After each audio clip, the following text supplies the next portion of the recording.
Hello, people of the internet, and welcome to episode 18 of Fully Endorsed. I am this episode's host, Andres Perez, aka Kaiji Noir, and here with me, as always, is none other than Dylan McCandless, aka Super DM 64. Hi. So for today's episode, we are taking a look at something that is pretty nostalgic to a lot of individuals who grew up during the early days of Toonami within the early 2000s, and that is this very interesting, almost feature-length 1-hour music video that is Interstellar 5555, the story of the Secret Star System. Or if you want to be transliteral, the 5-Tori of the 5-Egret 5-Tar 5-Stum. Yes, thank you for saying the title correctly. Or if you want to be Japanese about it, Interstellar 45. So, right. This was a 65-minute film that was made in 2003, which was a collaboration by the techno house band Daft Punk, along with Toei Animation. The film was directed by Kazuhisa Takenouchi, but is supervised by Leiji Matsumoto. He is known for such works as Space Pirate Captain Harlock, Galaxy Express 39, and Space Battleship Yamato. So this was sort of like a huge deal where it's like you have a French pop techno band teaming up with a Japanese animation studio, showing off a lot of songs that are sung in many songs of which are sung in English. So it's a very sort of almost bizarre collaboration. And don't forget, set much of which set in space, far away from the capital for capitalism of the record system in space. Bye. He couldn't do that. He couldn't do that anymore. That plan. He can't. You can't escape capitalism by going to space. No. Because Elon Musk has privatized space travel. So eat that, commies. So so you have a movie about aliens with music by French people, sung in English, animated by Japanese. If it don't get more international than that, I don't know what. So I'm sure like many people of our age, in their early 30s, late 20s, if you grew up on Toonami, which was a programming block on Cartoon Network that was actually revived a couple years back, actually, they provided, they sort of like showed off segments of this movie as music videos, because this entire movie itself is all based on Daft Punk's second studio album, Discovery. So within this movie, there's no spoken dialogue. Rather, it's all majority, like 99% of the audio here is all music from Daft Punk's Discovery album. So each segment of the story is like overlaid with that particular song. And so they eventually cut up this 65-minute movie into small 3 to 4 minute chunks and released them as music videos. And the most popular one was the very first one with perhaps their most iconic song, One More Time. So that was the song that I believe most of us, the song and the music video that the majority of us have been exposed to. The second one most likely being Harder, Better, Faster, Stronger. So, Dylan, what were your thoughts what are your memories upon recollecting, like, going back to that era when you used to see these music videos on Toonami? Yeah, I mean, as you said, saw them on Toonami, saw them again, several times on the internet in the intervening years. And I always really enjoyed those segments. I don't know why I never checked out the full movie before. It was one of those things that I was like, yeah, I should probably do that at some point, and I just never did. But yeah, it was an interesting blend of this sort of, I guess technically it's house, but I always kind of think of it as techno, but I don't know if it's really the same thing. I'm assuming house music, it relies on like it's sort of like house is sort of like the late 90s, early 2000s equivalent to what's it called, dubstep, where this is like music made for a nightclub environment, perhaps. Like this sort of meant to be like more atmospheric in nature. Like a lot of people might if anyone's ever listened to Daft Punk's music, it's intentionally made to be repetitive and sort of something you can relax to in the background with it playing in the background. Especially in this era. I mean, it's a bit different now that we're in the lucky era, you know, which is a slightly different feel. Yeah, this is very much like, hope you'd like these lyrics because you're going to hear them a lot. Right. Yeah, it was an interesting mixture of that sort of type of music and this Japanese animation, which you know, at the time I wasn't sure if it was actually done by Japanese people or if it was just people emulating that style, you know, because obviously you do see a lot of both. But as it turns out, it is Japanese and done by a very famous Japanese. So very cool. Mm-hmm. Yeah, the animation is really well done. It matches the lip movements during the songs, especially in the beginning with One More Time, match pretty well considering how anime typically doesn't care about that sort of thing. Very true. Yeah, they tend to be very limited with their lip flaps or mouth flaps, right. I guess you can call it. But yeah, they do their best. Well, it's they also, if I remember correctly, they do it the opposite way that we do it, where they animate first and then record the dialogue second, as opposed to in an American animated series, we would typically record the dialogue first, and then they would animate to match it. True, yeah. But I guess, like, because the album came out in 2001 and this movie was released 2 years later, I'm assuming that they had the audio all ready for them, which allowed them to sync up the visuals with each of the music tracks. You're probably right. And they would probably, I don't know if it would probably be harder, honestly, to not do that without the music because of it being a musical. I think it was more necessary, perhaps, in this case than typically is seen. But yeah, everything matches up very well.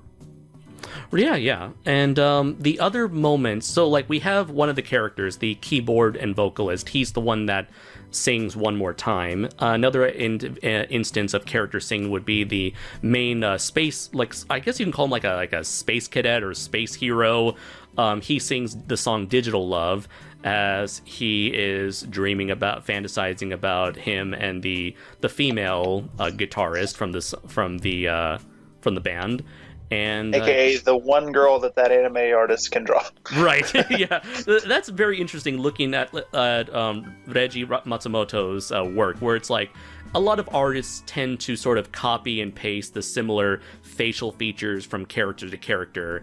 And like, if you are at least familiar with the look and feel of the look or the style of Reiji Matsumoto's work, like Captain Harlock or Galaxy Express 39, you can tell like certain characters feature a lot of the same facial features, and when you see these character designs, you can immediately recognize them as Matsumoto's work. And I guess that is intentional, because it's like, if you're going to work with the man behind Captain Harlock, wouldn't you want your characters to look like they come out of Captain Harlock?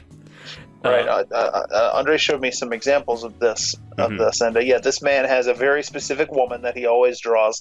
In this case, it's a bit different because she's blue, but other than that, it's pretty much the same. She's very slender, not a whole lot up top, and a very specific hairstyle. That's true. Yeah, long, that's very flowing long blonde and locks, flowy, and she has very specific like sideburns or bangs, whatever they are, and then and yeah, a very specific nose too, sort of long, but not like penguin long. And that's true. Yeah. Almost if you've seen the movie, you know what we're talking about. It's a very specific. Yeah, and apparently Daft Punk were big fans of Captain Harlock growing up, so it's like it would be really. I can easily see them being like the fans being like, oh boy, we always grew up with loving this shit, so wouldn't it be cool for us to work with? It's like if you and I were to work with like someone like Gendy Tartakovsky on like a Draco Azul or Kronos project, you know, it's essentially that sort of stuff going on. And you know what? Hey, more power to them. The fact that they were able to get That would be fucking metal. I'm not gonna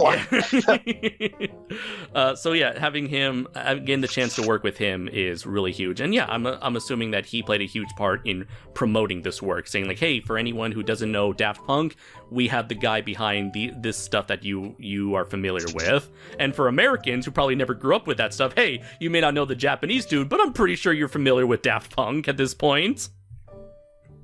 Right, yeah. Although, yeah, for many people, this could have been their introduction to Daft Punk, perhaps.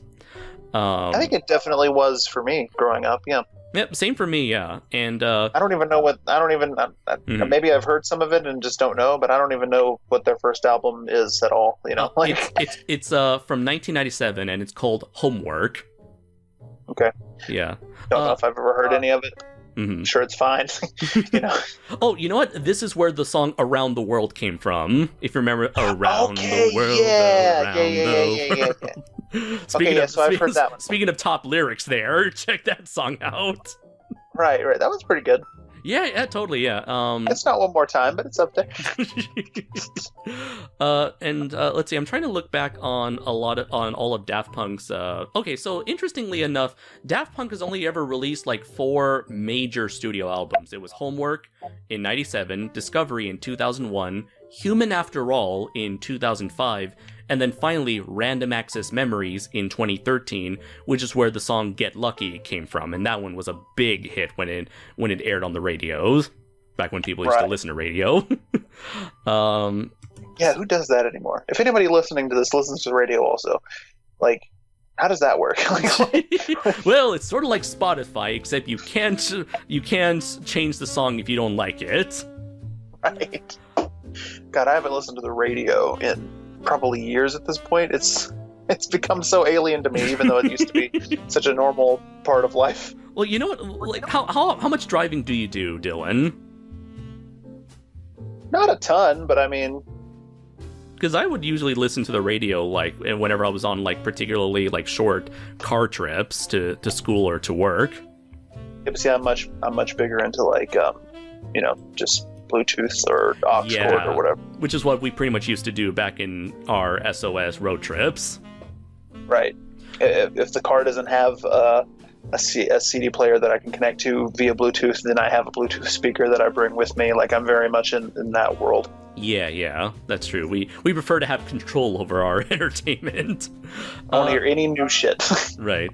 So I would say for like you, I listen to this song, to these music. I've seen these music videos, at least like the first one mainly, and perhaps the Harder, Better, Faster, Stronger. But it wasn't until 2013 when Daft Punk made that huge comeback with Random Access Memories that I became interested in getting into Daft Punk more than just recognizing like 2 or 3 tracks of theirs. And so I became a fan of their earlier work around this time.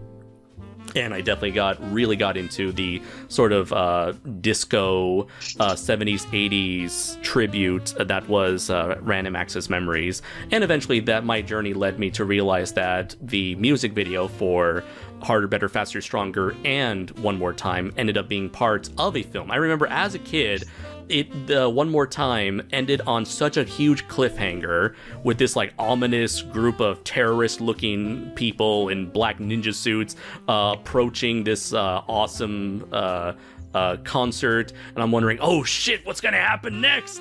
And it's like, no, I need to know. And then like all these years later, like when I finally saw the movie for the first time online, I was like, it felt like what's that word?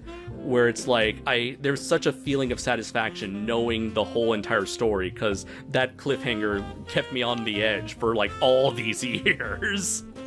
Right. So it was almost like a victorious moment. It's like, yes, I have finally found out what happened. I've been vindicated. I think that's the word I could use there. Right.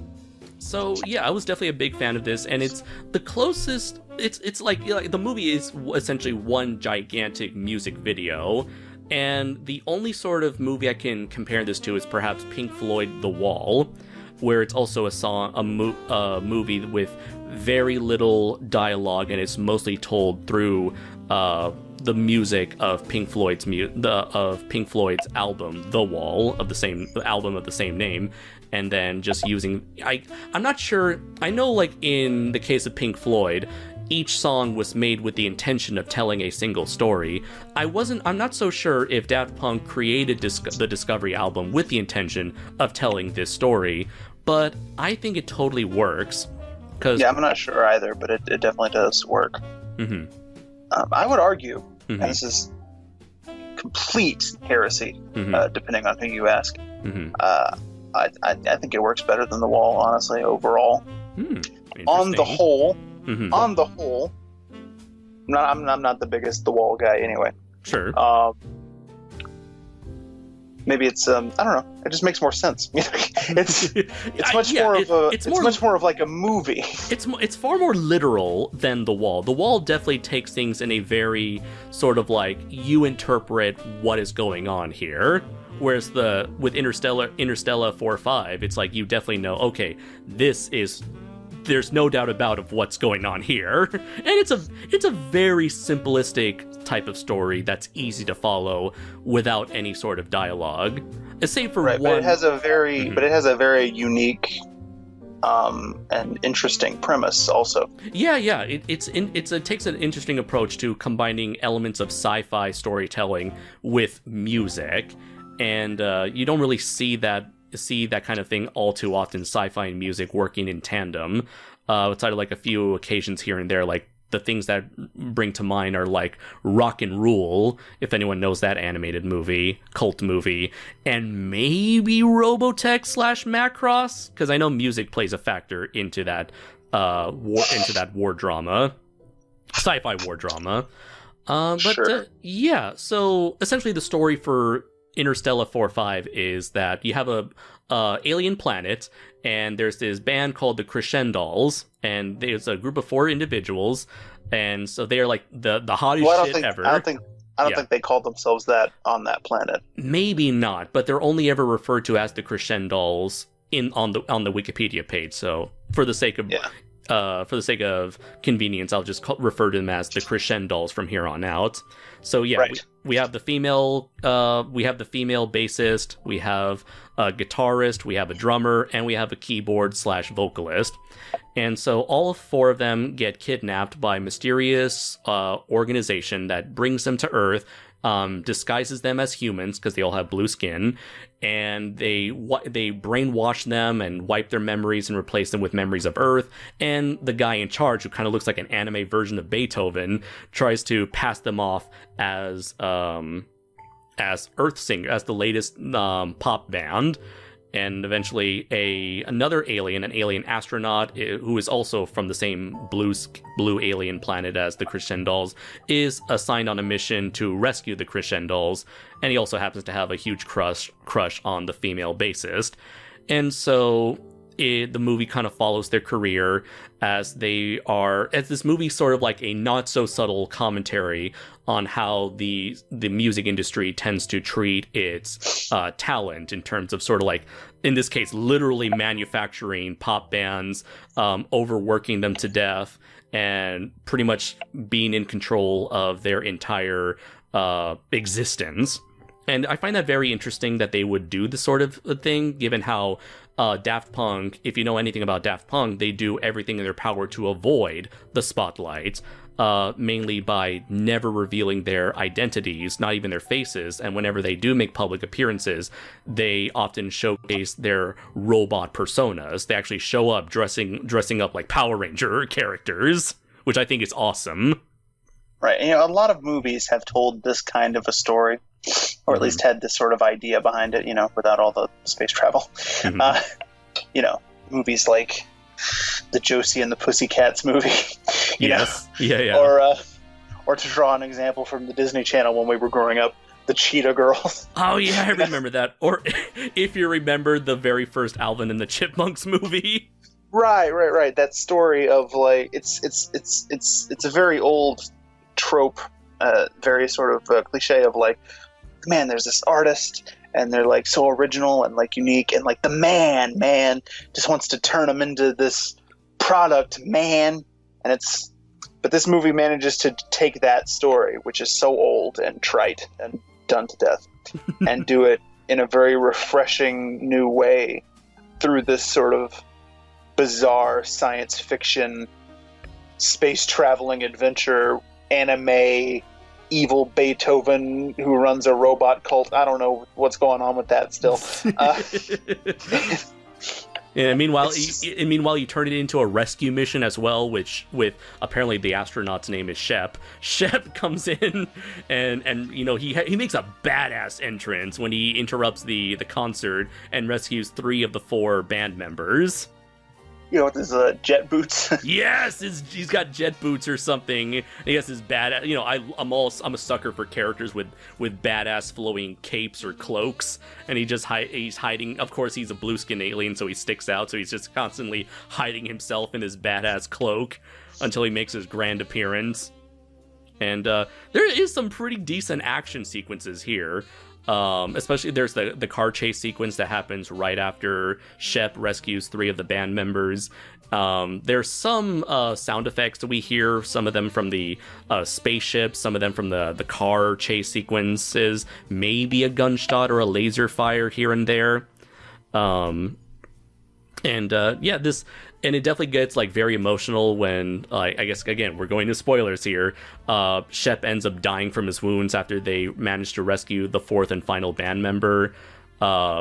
Things get very like creepy and very disturbing when they enter like evil anime Beethoven's secret Dracula castle lair, and like you mentioned before, his evil robot cult sort of thing.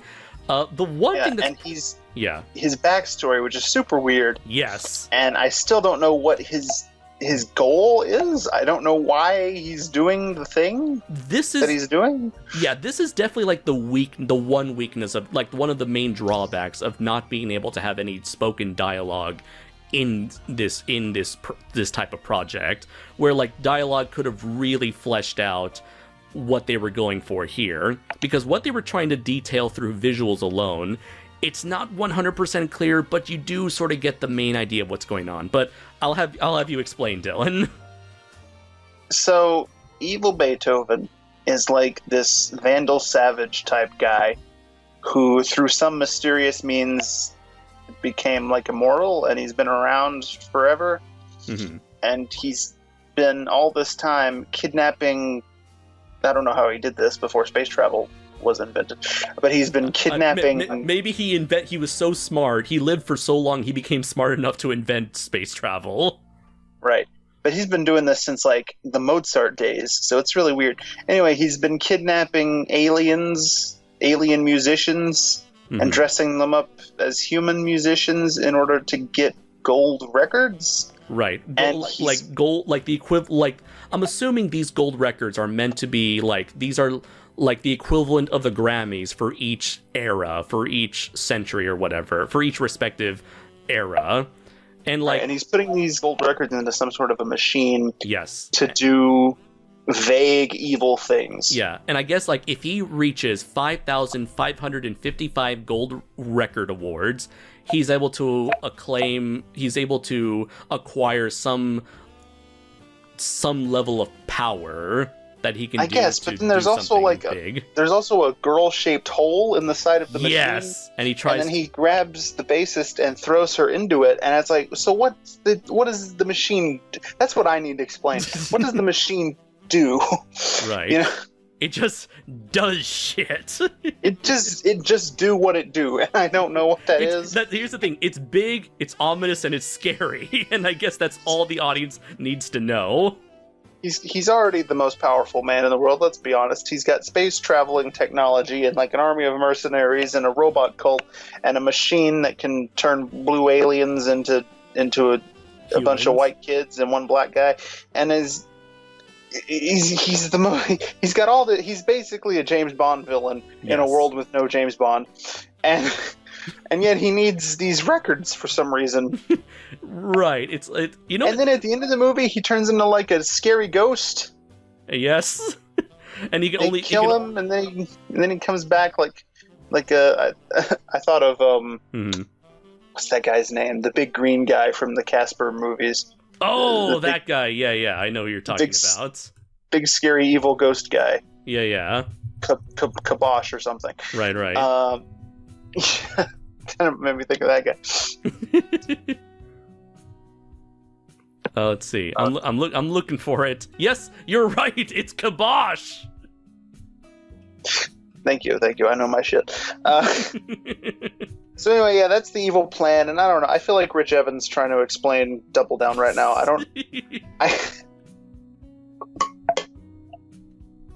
I totally understand you, man. And yeah, you know what? It could have been, maybe at some point, whoever was writing this movie, I'm not sure if Daft Punk wrote this story or not, but whoever was in charge of creating the story, maybe they came to a point where they're like, you know what? Maybe this is evil Beethoven guy. He's just some dude who wants to get really rich, and he's simply profiting off of intergalactic musicians. But then at some point during the writing process, he said, you know what? Fuck that normie shit. Let's have him have a fucking cult and use his riches to get some supernatural power. That's where the real shit's at. It feels like a bit of an afterthought, honestly. It feels like we have this really cool premise for a movie, and then they laid it out. And somebody was like, cool, but why? And I go, what do you mean? Why is the bad guy doing the thing? And they're like, shit. and they came up with this fucking weird ass backstory. They tried to jump through hoops and reverse engineer an explanation. I don't know if that's actually how it happened, but it's how it comes across. Okay. You know what? As convoluted as it is, I feel like at the very least, it's pretty inventive. And at the same time, I feel like it adds to the charm of this project. Sure. And like another weird thing is, like, again, because this is a movie that's solely told through visuals and audio and through visuals and music. You couldn't find musicians to exploit on Earth. You had to go to fucking the secret star system. I guess in order to acquire the equivalent of Grammys for each of these musicians, he had to get the best talent in the universe, I'm assuming, or the best talent in the galaxy. So, like, I have to go, maybe he thought to himself, I have to go outside of Earth, I have to go beyond Earth to acquire the best possible talent to ensure that I can constantly get the Grammys.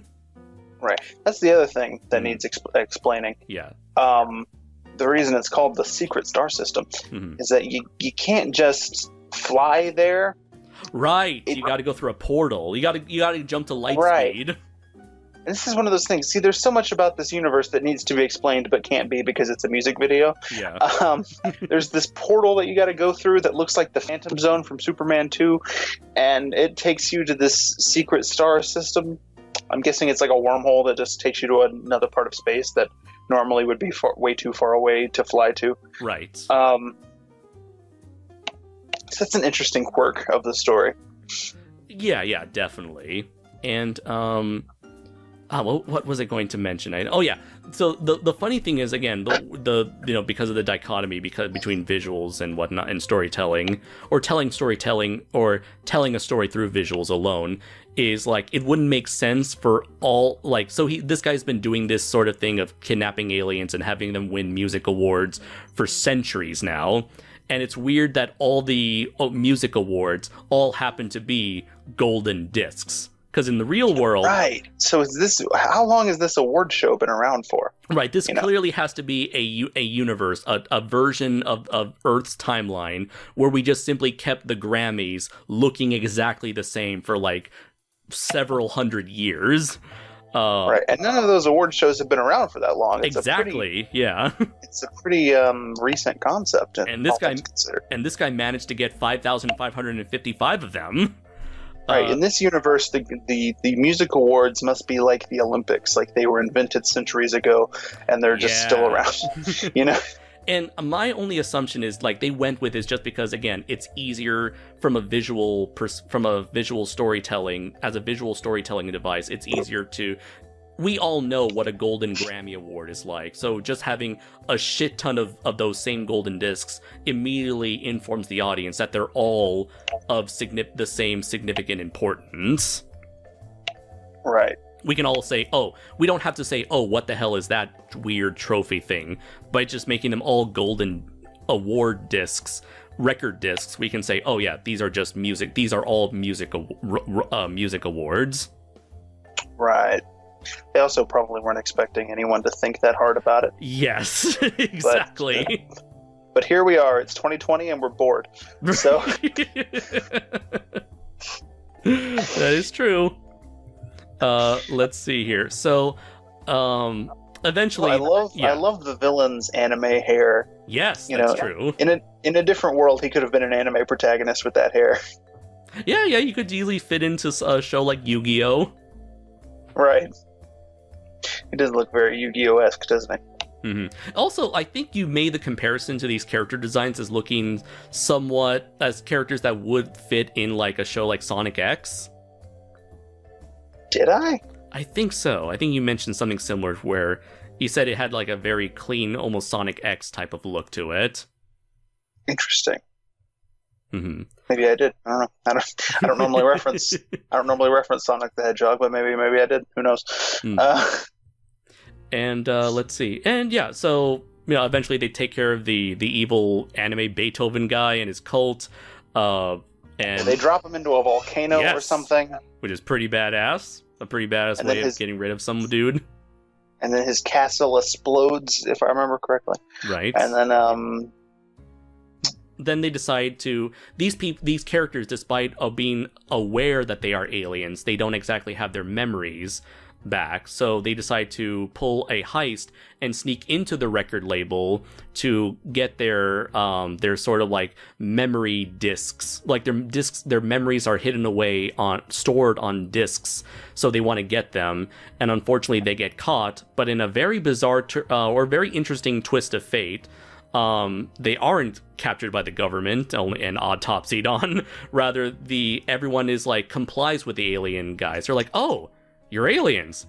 That's pretty cool. Let's help you guys out. So like everyone is on the side of the Crescendals and do their best to revert them back into aliens and send them back to their home planet. Yeah, it's an interesting twist. It's like the opposite of what you expect in that kind of a scenario. Right, you're expecting like an E.T. scenario where like everyone is on the hunt for the aliens. Right, you know what it kind of reminds me of? Recently revisiting Generation 1 Transformers, and I was struck by the fact that in that continuity, the Transformers show up on Earth. Yes. And like immediately the humans are like, hey, we gotta help these guys out. Yeah. It's like, why are the robots even in disguise? They're not hiding at all. It's a very charming, very uplifting it's like a what do you call it? It's a very optimistic message of having compassion for the people around you. It's almost sort of like, it reminds me of like in any Ishiro Honda Godzilla movie, where the whole message is like, oh, if we work together, we can accomplish so much more. Where as soon as Godzilla or a giant monster shows up, the entire world is ready to fight together hand in hand against this new threat. And in a way, I can't help but think of this from a modern perspective. This probably might not be what they were going for, but I can't help but think about it, given that we live in a post-Me Too world where people can voice their frustrations and their discomfort and their history with abuse and whatnot within the entertainment industry. These people often get an enormous amount of support from their fans and followers and their peers. So this could be a sort of a way where these are people who have gone through hell as a result of anime Beethoven, and so many people who know them and respect them as musicians, as entertainers, are more than willing to sympathize with their plight. Right. So who knows? Yeah, as soon as someone it is super it is super optimistic. I'm not sure that it's realistic, but it's very I mean, hey, it's a nice thought. Yeah. I mean, think about it. Enough people voiced their opinions on Harvey Weinstein to eventually get that monster into prison. So hey, it could work.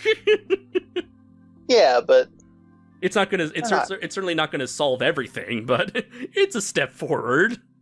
Right, but nobody that came out to accuse Harvey Weinstein was a literal space alien. I feel like. No, yeah. If he was an evil space alien cult leader, then I'm sure the entire world would be behind their back. Would have their backs.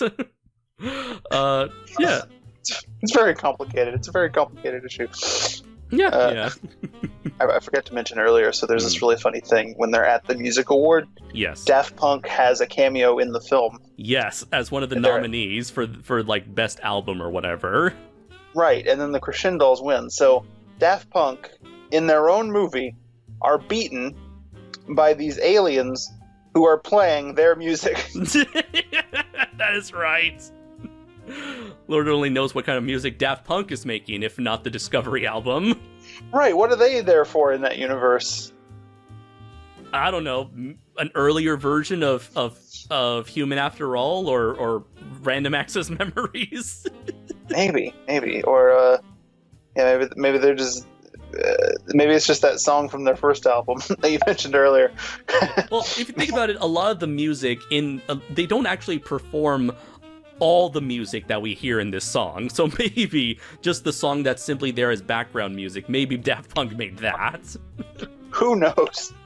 I mean, after all, if you think about it, this is a band composed of a bassist, a guitarist, a keyboard vocalist, and a drummer. And if you've ever listened to Daft Punk's music, not all of it sounds like it's made out of a bassist, guitarist, keyboard vocalist, and drummer. Right. Yeah. Even like one more time at the beginning, you're like, I'm not sure that this matches.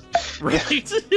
Like occasionally you hear some keyboard music and maybe some electronic beats that simulate drums, but you don't really hear that much of a bass or a key or a guitar.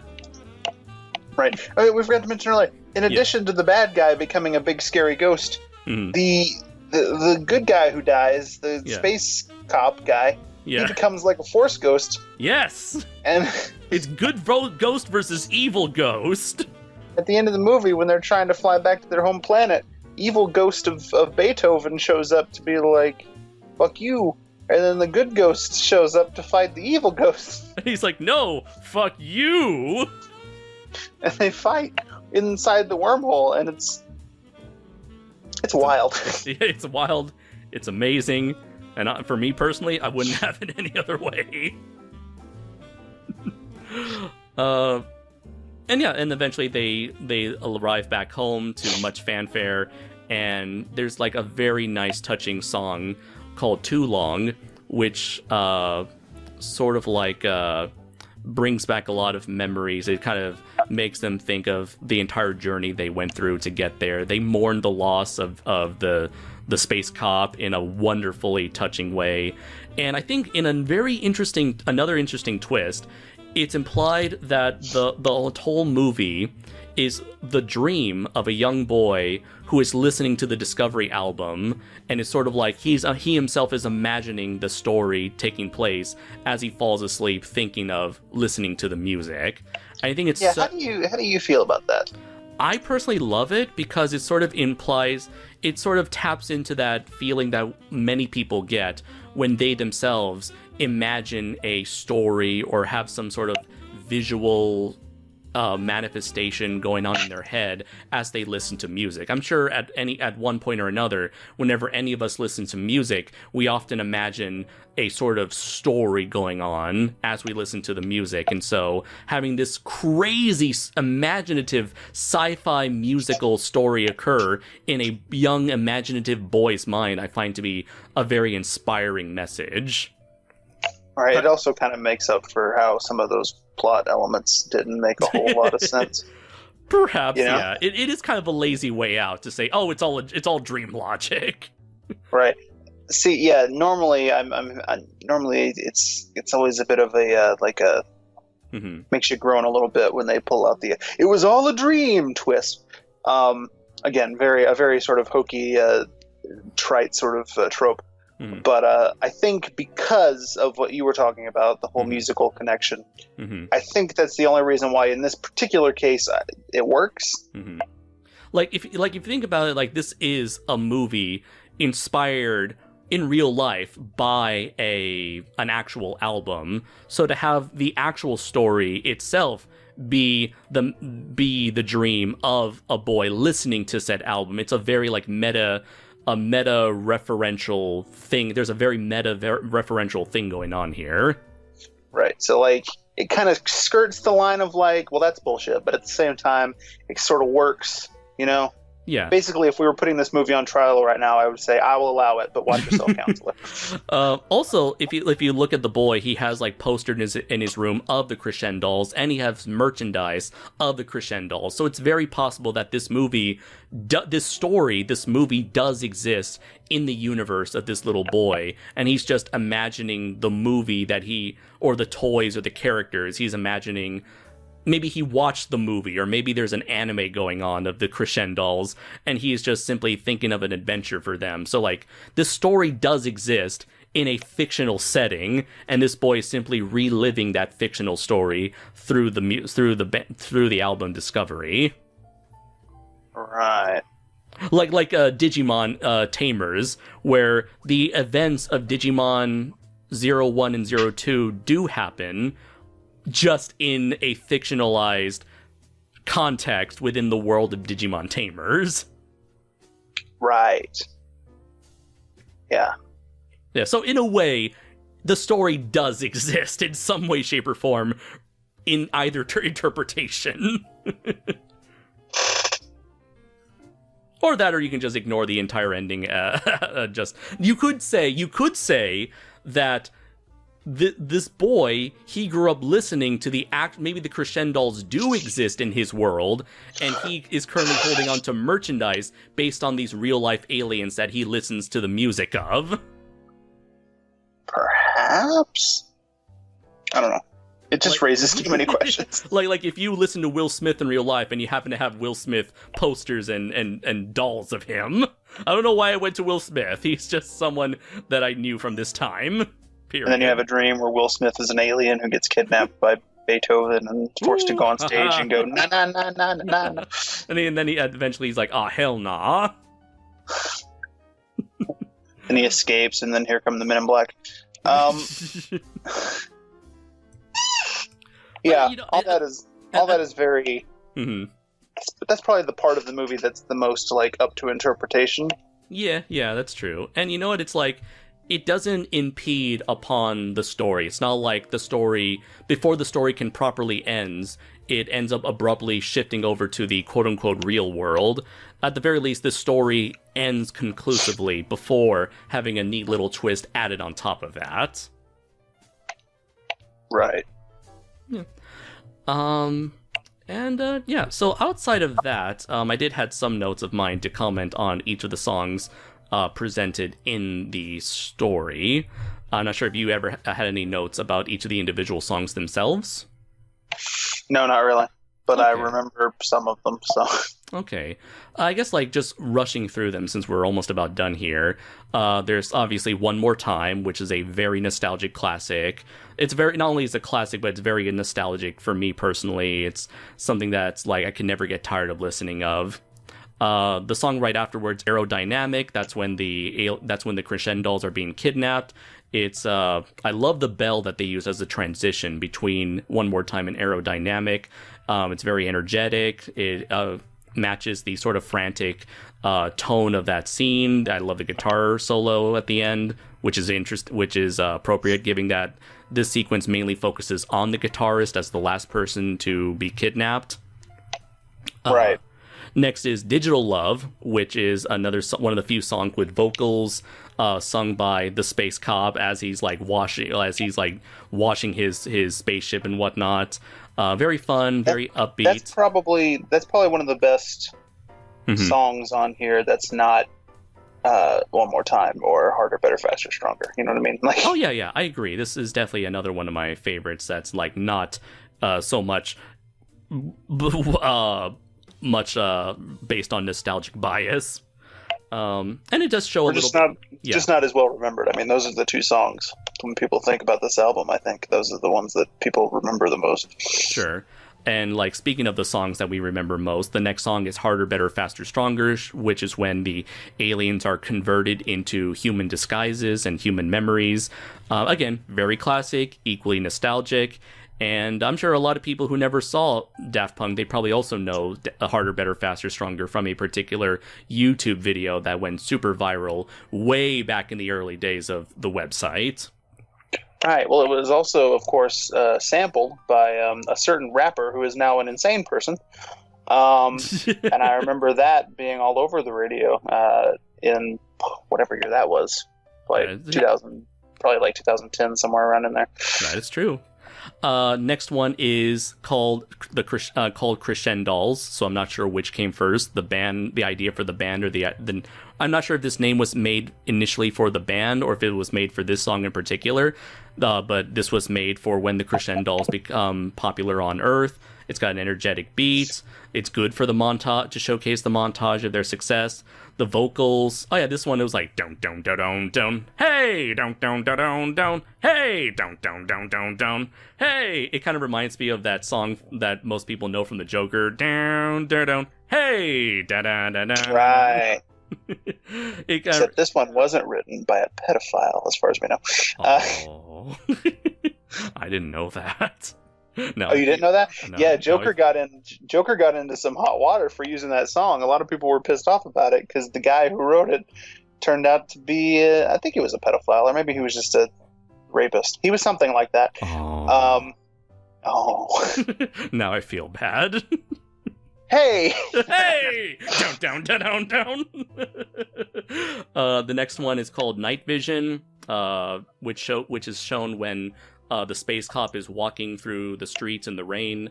It has a very melancholic, slow-paced tune to it, complemented by soft pianos and bass. But it's more atmospheric, not so much all that so much memorable. Right. Just like a nice little break between the montage and the next song, Superheroes, which is more action-packed, more intense. This is the moment where the space cop comes in to rescue 3 of the band members. And it kind of reminds me of like Bonnie Tyler's I Need a Hero in terms of just in terms of the intensity of this song. Right. Let's see. The next song is called High Life. Which uses the female vocals, and which complements or is made to represent the female band member's solo career. So it's almost like the kind of music you would hear during like a fashion montage or something like that. But it definitely gets that like that sort of feminine touch to the music to indicate the female band member's successful solo career. Next is Something About Us, and on its own, it's clearly meant to be like a 70s disco love song. It's got more it's another song with vocals, more like, I guess, more complicated vocals than just "Hey" over and over again. But this is the portion where the female band member, she gets rescued, and eventually she meets the space cop. The space cop has like a sort of mind meld with her, so that they both experience a very romantic vision together shortly before the main character, the space cop, dies. Yeah, that was an interesting sequence. Yeah, it was like, because these characters don't know each other at all, like on a mutual basis, this was a very interesting plot point to get them to have so much investment in each other in such a short amount of time before he dies. Yeah, I think I mentioned this to you when we were watching it. It reminded me of a sequence from Lion King 2, Simba's Pride. Yeah. just fucking random, I know, but there's a moment in that, there's a musical number in that movie that Rafiki sings to the 2 main characters, Simba's daughter and kid who kind of looks like Scar but isn't related to Scar, because that would make them cousins and that would be weird. Yeah. There's a song that he sings to them. Who cares? Simba and Nala are already technically siblings. Are they? Oh yeah, I'm pretty sure her dad is also Mufasa. Oh yeah, probably, because that's how lion prides work. Yeah, that is how the lions do. It could have only been Mufasa or Scar. There were no other dudes around. Huh. Anyways, yeah, with Rafiki. Right. Incest. How do you like that? Anyway, anybody who's seen that movie knows what I'm talking about. Point is, it reminded me of that sequence. I was gonna say, like, it's a very touching love song, but it's like, given the context of the movie, it's a very bittersweet type of song to listen to. So it's like it gives off like various emotions depending on the context of when you're listening to it. The next song is Voyager, which is features a lot of heavy funk bass. Also another intense song meant to fill up time. It feels like a filler song as the characters decide what to do next. Also, I think this might have been the song used for the Space Cop's burial, or maybe it was Something About Us. Next is one of my personal favorites here, Vertica Quo, which is like that creepy, eerie techno organ that plays when the band members are entering the evil anime Beethoven's secret castle lair, and it almost gives off like a very gothic futuristic techno gothic vibe that makes me think of like a futuristic version of Dracula or Phantom of the Opera. Right. Next is Short Circuit, which goes back to an upbeat tone to match with the heist the characters are going through to reclaim those discs that contain their memories. And there's Face to Face. Face to Face is a softer song that Face to Face, along with the next song, Too Long, bring back like feelings of nostalgia. Face to Face is the perfect song to showcase for a montage to show how far the heroes have come. And the song Too Long, another mix of emotions, happiness, joy, nostalgia, again, bittersweetness. Too Long also kind of feels like someone is yearning for the past and the future at the same time. At least that's how I interpret it. With the characters like happy to be back home, but at the same time honoring the people they lost before. In that case, the space cop. Explain to me, after they blow up Beethoven's castle, why did the black guy break into the record company to try and... What was he trying to do? And then he got shot or something? Yeah, they wanted to get the discs back that contained their real memories. Right, okay, yeah. Yeah, because they're like, hey, we come from another world, might as well, find out who we actually are. Right, yeah. I remember that happening, but I was like, why? Why he do what he do? Yeah. And then that's the incident that leads to the entire world finding out the truth about them being blue people. Right. So, any last words we want to say before we wrap things up? I liked it. I'm very glad you did. And I still like it. Indeed. This is a pretty good time. I would recommend watching this. You want to watch this when you're in a very chill mood. You want to watch this when you got some time on your hands. You just want to sit back and relax. Maybe you got some booze. Maybe you got some whatever your substance of choice is, and you just sort of mellow out and spend an hour and a half listening to some classic Daft Punk and looking at some crazy visuals. Yeah, totally. Yeah, it's a visual feast for the eyes, and as well as an audible enjoyment to the ears. Unless you're just not into Daft Punk, in which case... Yeah, that would be the one hesitation I would have. Like, if you are not a fan of disco or house, as you would call it, if you're not a fan... If a song like One More Time, that's a song like you're sick to death of hearing or something you never liked, then yeah, this is definitely not for you. But if you enjoy some... If you're like, I only listen to music that uses real instruments, then this is not... I'm an acoustic sort of guy. I only listen to ska or whatever. Like that's great, but this is not going to be for you. Right. Yeah, absolutely. This is definitely, this is far more like of a subjective, musical taste sort of thing your enjoyment of the song will hinge upon your taste in music. And so, thankfully, Dylan and I are the type of people who, while we're not like, I would consider myself a casual fan of Daft Punk. I haven't listened to every single song that they've made, but I listen to a decent amount of songs. I know, Dylan, you're more of the guy who, like, you're aware of their more popular hits.